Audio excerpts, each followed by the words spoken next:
ಕುಟುಂಬಕ್ಕೆ ಈಕೆಯೇ ಲಕ್ಷ್ಮಿ, ಮಹಾಲಕ್ಷ್ಮಿ ಅಂತಿದ್ದವರು. ಸಂತೋಷವೇ ತುಂಬಿದ್ದ ಕುಟುಂಬದಲ್ಲಿ ಈಗ ಕರಿಚಾಯೆ ಮಾತ್ರ.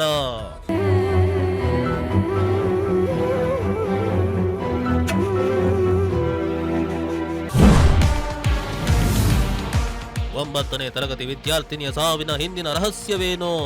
ಮೊರಾರ್ಜಿ ಕ್ಯಾಂಪಸ್ಸಿನಲ್ಲಿ ಅಡಗಿರುವ ಸತ್ಯವಾದರೂ ಏನು?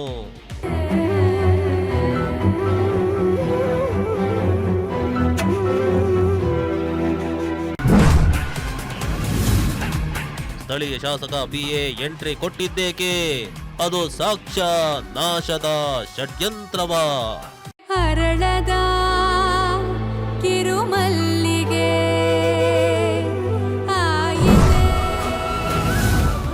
ಒಂದೇ ಬಾಗ್ಲು, ಒಂದೇ ರೀತಿ, ಎರಡು ಸಾವು. ವೀಕ್ಷಿಸಿ ಇಂದು ಸಂಜೆ 7 ಗಂಟೆಗೆ.